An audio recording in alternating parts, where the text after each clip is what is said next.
Of course there's a train. Hey guys, welcome back to Patreon for another video. I've been sick since Wednesday, so hopefully this video is not too sniffly. My very nice office manager has been hacking and coughing all over everything, and she gave it to everyone, basically, in the office, so yay. Anyway, we are going to do something a little different tonight. I've never done anything like this before, but I've talked about it, and I have been rewatching it, and I thought it'd be kind of cool if you guys joined in with me. So we are going to talk about the TV show Tell Me Lies. It is on Hulu, and season 3 will be coming out in January, and I have binged this show. I know I've watched the first season at least twice, and I'm rewatching it now, and I've only watched season 2 once, but I read the book, and we're past where the book ended off, so I'm really curious to see where the show is gonna go now. But it is called Tell Me Lies, and it is based on a novel by Carola Lovering, which I looked it up, and it is described as a contemporary romance novel about the tumultuous on-again, off-again relationship between Lucy Albright and Stephen DeMarco. It is told from alternating perspectives as they navigate college and post-college, that's what I was trying to say, life in New York City. The novel explores the themes of toxic love, codependency, and the difficulty of letting go. Following Lucy's fresh start in college and her addictive entanglement with the charming but manipulative Stephen, who has a hidden past that I still don't know what it is. Okay, so this show, caught me straight out the jump. Like I said, I binged season 1, I think in 2 days, because it's only 8 episodes, so it's not, I think maybe 9, I don't remember, something like that. So there are a couple of familiar faces in this show. Grace Van Patten plays Lucy Albright, and a guy named Jackson White plays Stephen DeMarco.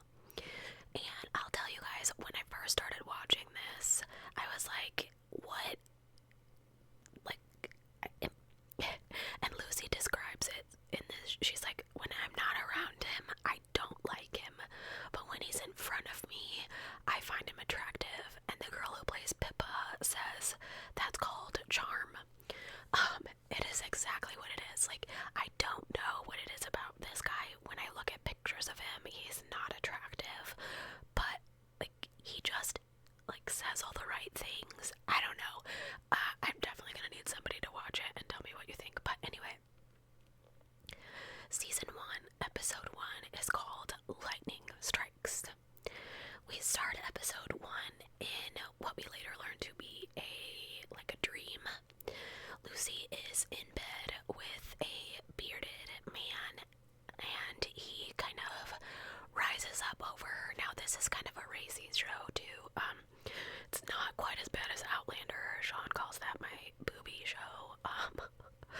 Because apparently every time he comes in the room, there's boobs on the screen. I don't know. But this one does get a little risky. Anyway, and he says to her something like, I knew you didn't hate me, or I know you don't hate me. Something along those lines. And they start to kind of get hot and heavy, and she wakes up, and her pulse is racing, and she rolls over, and she looks at the guy that's in bed with her, which is not the same guy she was just dreaming about. So you're already like, whoa, hold on girl, what you doing?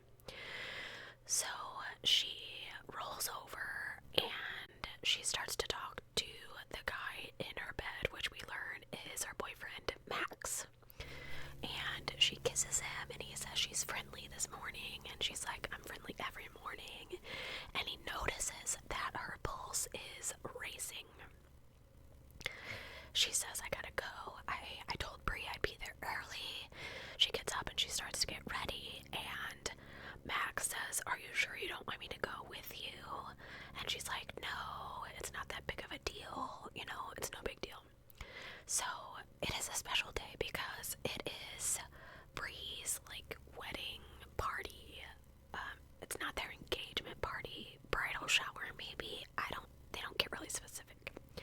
So Lucy gets in the car. She's driving to the wedding party thing, and you can see her kind of thinking, and she gets there and she's talking to Bree, who is the bride.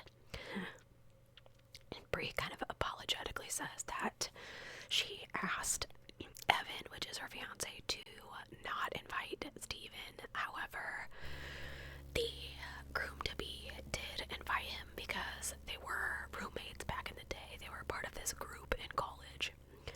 Lucy says, it's fine, I can handle it. Other important members kind of pop in at this point. Pippa shows up and helps Lucy curl her hair while Bree gets called away to do some other things. And Pippa's like, can we just not go down the Steven rabbit hole today? And Lucy's like, look, it's been 4 years. It's fine. I'm not gonna go down the rabbit hole. So they're all like out at this mansion by the pool, and this really loud, kind of boisterous guy shows up. And his name is Wrigley. And he kind of bumps into one of the waiters and knocks a bunch of stuff over, and he's like hollering and all these things. And Lucy's like, yeah, what kind of girl wouldn't want to be, you know, loved on by a coked up gorilla? And Evan says, well, yesterday was his brother's birthday, so maybe you should give him some slack.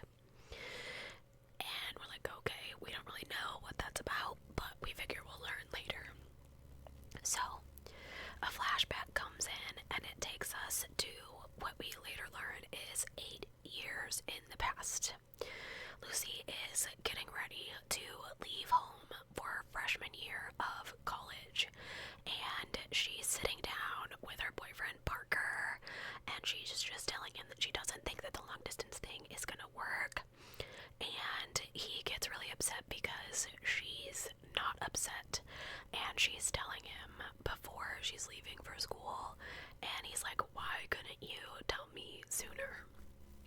And she apologizes that she's not more upset. She's coming down the stairs with her best friend, whose name I can't remember. I'm sure it's important, but regardless, we'll see her again. So in the next scene, we're in the car with Lucy and her mom, and her mom is played by Jessica Capshaw, who played Arizona Robbins on Grey's Anatomy, and I love her. And they're kind of arguing in the car because CJ is wondering why Lucy broke up with her boyfriend. Like, they'd been together 2 years and she didn't really understand. And the dad kind of gets brought up, and we get the feeling that Lucy is just not wanting to talk about her dad at all with her mom, and so she clams up and the conversation is over. Next, we see Lucy going into school, no mom with her, and she meets her roommate Macy for the first time. And Macy is a hugger. You can tell that this makes Lucy kind of uncomfortable. It turns out the two of them live about 20 minutes apart. Macy has already met their next-door neighbors, 2 girls named Bree and Pippa, and the 4 girls instantly connect. They are walking around campus a little bit later, and Pippa introduces them to Wrigley, or rather, he introduces himself to them. He's very loud and boisterous, and I just kind of love it.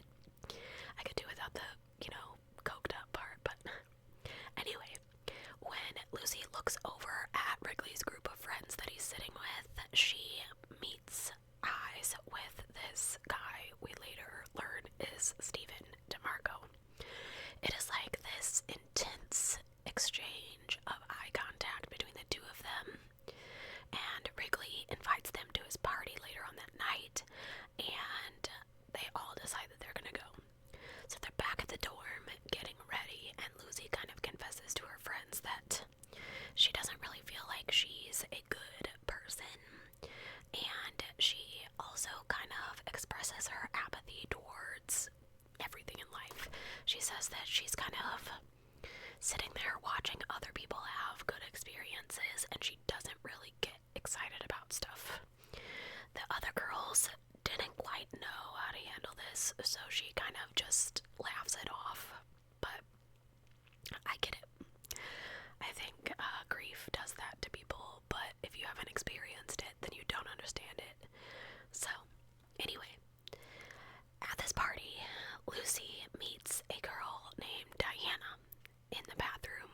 She's actually in the bathroom with one of her friends, who is talking about how the boys only invited just freshman girls, and all freshman girls were, like skanks and stuff like this. And so Diana apologizes for her friend and asks Lucy who invited her to the party. And Lucy says that guy Wrigley.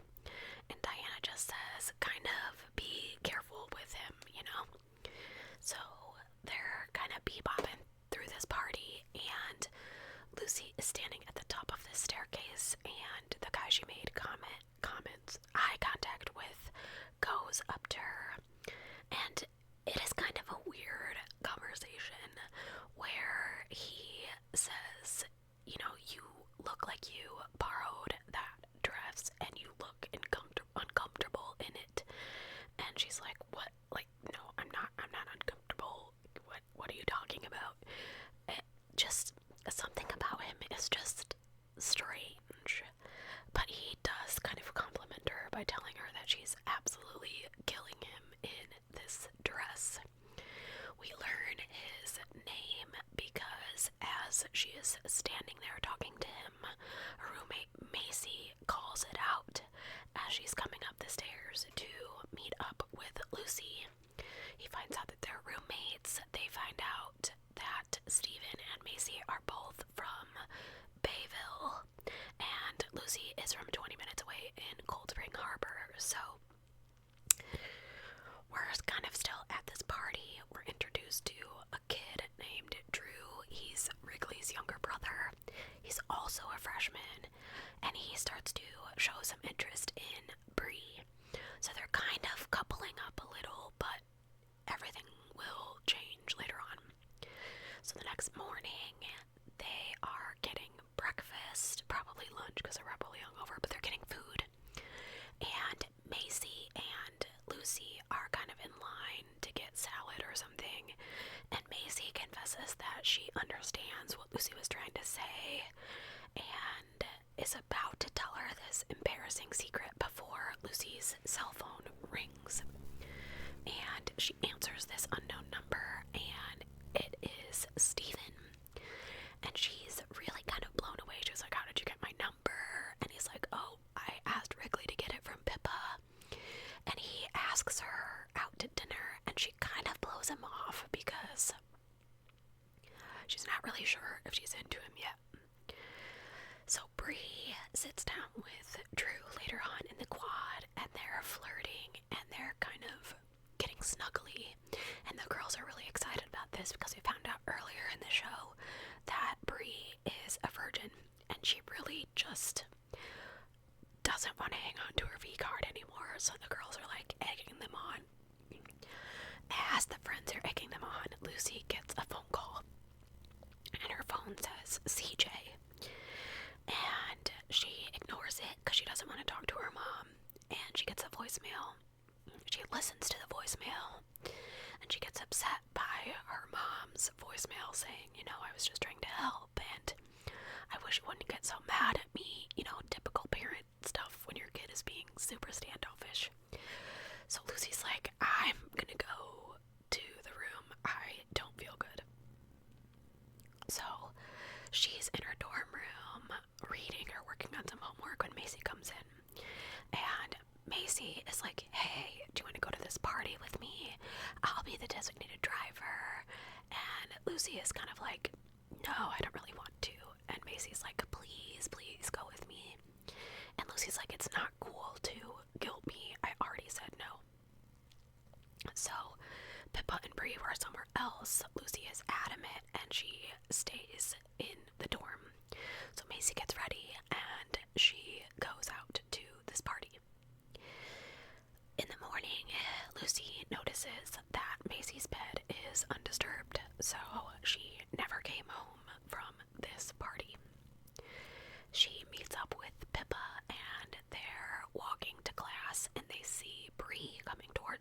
and she's like crying and she's really upset, and she's like, did you guys hear about Macy? And Lucy and Pippa say no, they haven't. And Bree says that Macy was in a car accident, that they think that she was drunk and she ran her car into a tree and she died. This news is absolutely mortifying for Lucy, and the entire group is just really disturbed. Lucy feels incredibly guilty because she feels like she should have gone to that party and that she was mean to Macy before she actually went to this party. So the group all gets together and they plan to go to this bonfire that was supposed to happen that night anyway, that they've turned into a vigil for Macy. They're all sitting there around this bonfire and somebody is singing Drops of Jupiter. And one of them says, is this song even about death? And Lucy is really upset, and she decides that when they say they want to go to this after party, because it was like only 8 o'clock, she's like, yeah, I could drink. And she's really kind of going hard and heavy, and she ends up throwing up in the bushes outside of this frat house that they're at. And here swoops in hero Stephen DeMarco, and he studies Lucy and very kindly offers to take her back to her room. He sets her down on her bed and he's like helping her get her shoes off or whatever, and she just bursts out crying. And for a guy, he handles it really well. She said that she feels bad for what she said earlier. She tells Stephen that people think she's not nice anymore. I thought it was so funny because what did he say to her? She's brushing her teeth, and I can't remember exactly what. Oh man, I had it and then I lost it. But it was something silly. She's brushing her teeth, and he was like, you could do that in the morning. And she was like, I'm gonna brush my freaking teeth. And he snaps something back, and she was like, you're gonna brush your teeth or something. So it was really a cute little moment because she's obviously pretending to be drunk, but that is exactly what a drunk person would do, is like echo like a little owl.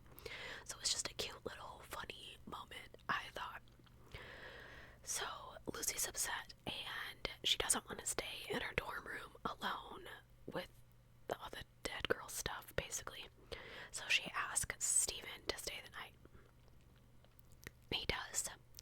They wake up together in the morning in the same bed with all their clothes on, and she finally gives in and agrees to go on a date with him. And she even confirms her interest in Stephen by kissing him.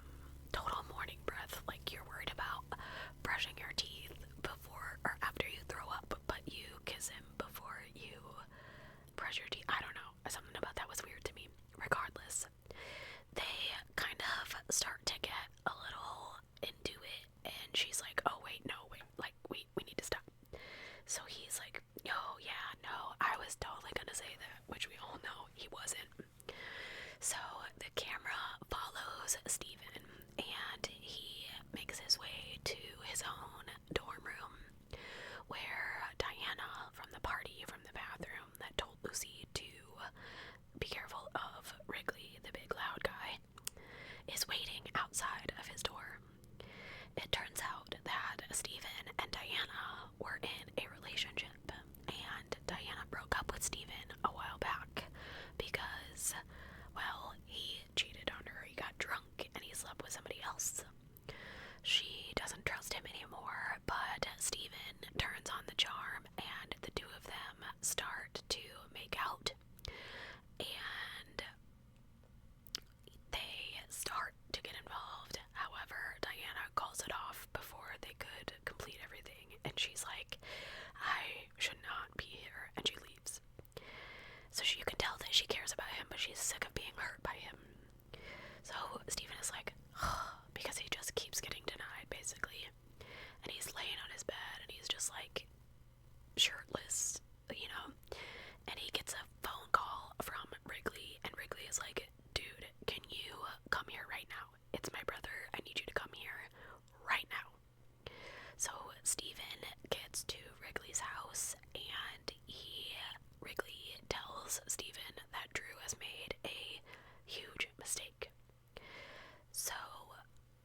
Steven, goes and he talks to Drew and he's like, okay, tell me what happened. Now, we don't learn at this point what happened.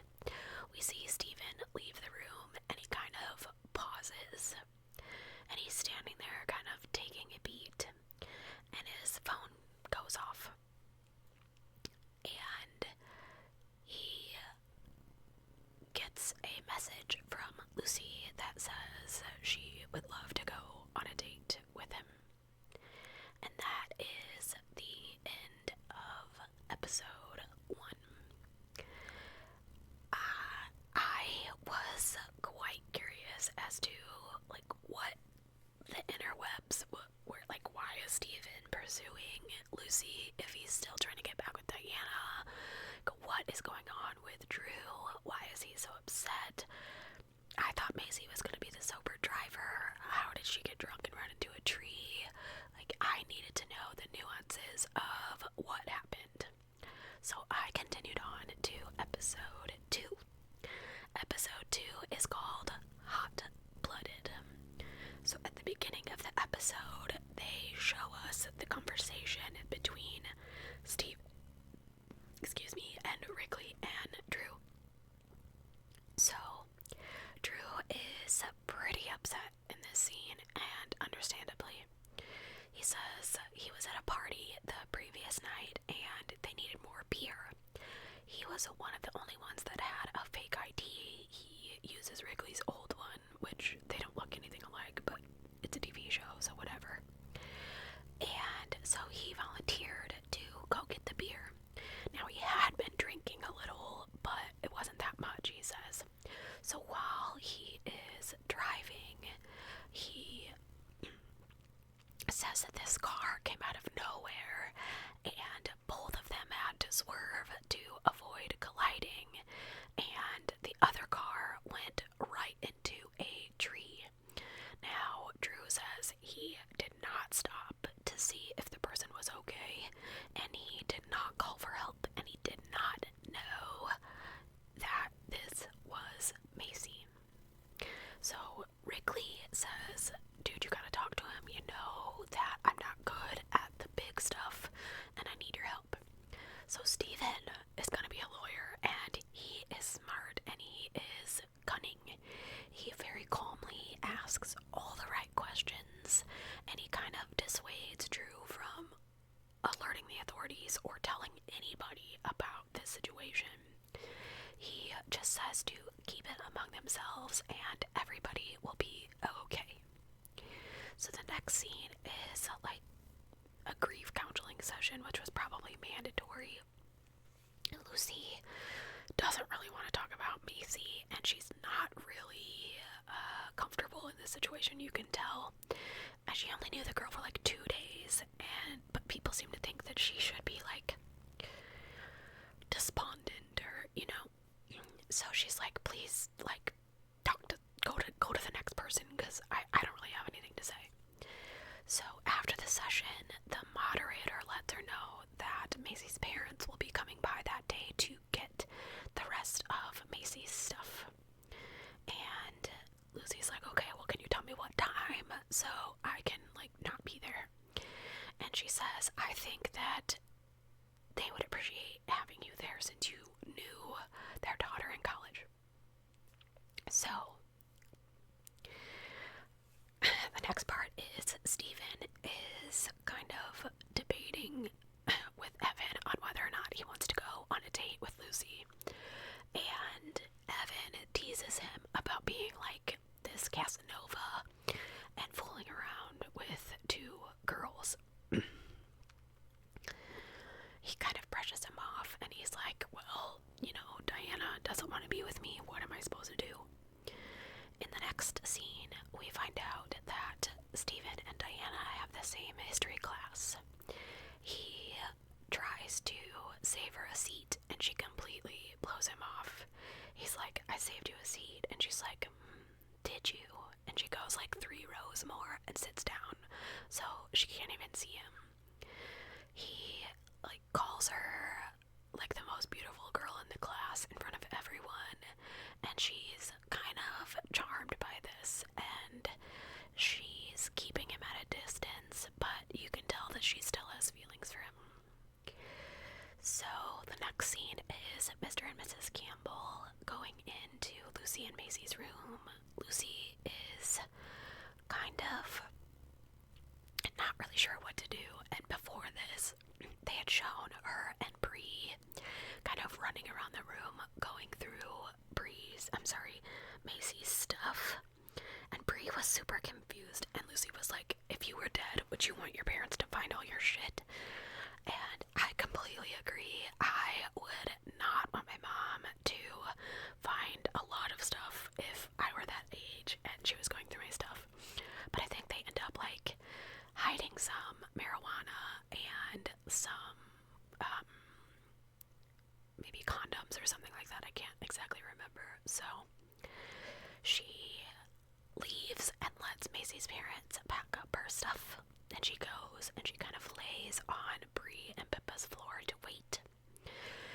And as she's laying there, Stephen asks her to go to dinner that night, and Lucy says yes because Bree and Pippa kind of convince her to do it. She goes back into her room, and Mrs. Campbell has left Macy's makeup kit for Lucy as a thank you gift and her phone number, encouraging Lucy to stay in touch. Lucy even uses Macy's lipstick for the date. She looks absolutely beautiful when Stephen opens the door, and his charm is so infectious that he's basically got Lucy on the hook, you know? They don't even have to talk to conjure chemistry, and it turns out that Grace Van Patten and Jackson White are or were dating in real life. I don't know if they still are, but they are at this dinner table, and he like kind of kisses her, kind of impromptu, and his phone keeps ringing, and it is his mom, and they're right in the middle of kind of a heavy kiss, and his mom is upset with him, and he kind of goes near the bathroom to talk to her, and he's like, can we not do this right now? Like, I can't do this right now. And his mom hangs up on him. So he's upset by his mom's behavior, and the rest of the date is kind of cold. He drops Lucy off at her dorm, gives her a kiss, and walks away. He doesn't even ask to come inside. And Lucy is kind of puzzled by this because she definitely thought that he would try to come inside. And we follow the camera from Lucy's dorm, and we're following Stephen again, and we go right to Diana's dorm, and the two of them settle down to watch a movie. Apparently he had texted Diana and told her how upset he was about his mom, which she would know, stuff like that, and the two of them start to fool around. I know there's a lot of fooling around, but just stick with me. And Stephen can't get excited, and Diana is kind of offended, and they kind of have a fight that kind of buries any chance of them getting back together. So we go back to Lucy and Bree and Pippa, and they're talking about Drew and how he was all into Bree one day, and then he was completely ignoring her the next. Oh God, I can't breathe. But the girls don't know what happened with the driving incident, so they don't know why he is suddenly ignoring Bree. So Lucy is talking about how she's confused, and this is when she says that she doesn't even like him, like, and then he gets in front of her, and Pippa's like, it's charm, and she's like, no, I don't even like him, I'm just gonna delete his number. She's like, one part of me hates him, and the other part just wants to drag my nails across his face. And she deletes his number and tosses her phone down and continues smoking with her friends. Stephen is trying to get a hold of his mom, and she's not responding after hanging up on him, and he's just really mentally over it. So the next day, we see Diana walking up to the group's table, and she is asking Wrigley to make sure that he asked his friends to come to her fundraiser later that night. And as she walks away,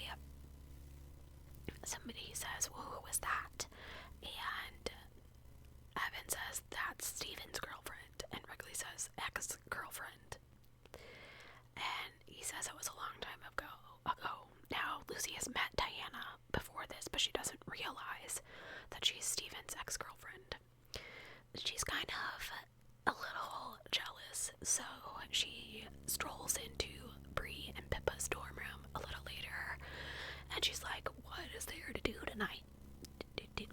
And the girls are like, oh, well, there's that fundraiser. And she's like, oh yeah, let's do that. That sounds fun. It's for charity. They don't even know what they're raising money for, okay? She wants to go scope out the competition. So before the fundraiser, Wrigley is trying to get a hold of Drew. He's quite worried about his little brother. You know, he's worried about this incident with the whole Macy thing. And he's trying to reach out, but Drew is completely ignoring him. Steven tells Wrigley that maybe Drew needs some space, and he invites all the guys over for some drinks. And they kind of pregame, and then they all leave for Diana's fundraiser, except for Steven. Bree meets a guy at the fundraiser. His name is Tim, and Pippa is kind of with Wrigley. Lucy is wandering around the fundraiser, and she inadvertently, after donating some money to a cause that she doesn't know, runs into Diana. She is intimidated by how warm and open and personable Diana is, and in comparison, she really does kind of feel like the Ice Queen. She storms out of the fundraiser, and Bree and Pippa are like, oh, did you meet her? Like, what was she like? And she's like, definitely not mean. Like, that's not the word she used, but I'm not gonna say it. She goes straight to Steven's dorm room. He opens the door, and she just kisses him, and they finally take it to the next level. And at the end of it, you can tell that Lucy is just blown away by this. Apparently it was like mind-blowing, so she was pretty excited. So that is the end of episode 2. Let me know if you have watched this. I see that my camera and my microphone are not speaking the same language again, but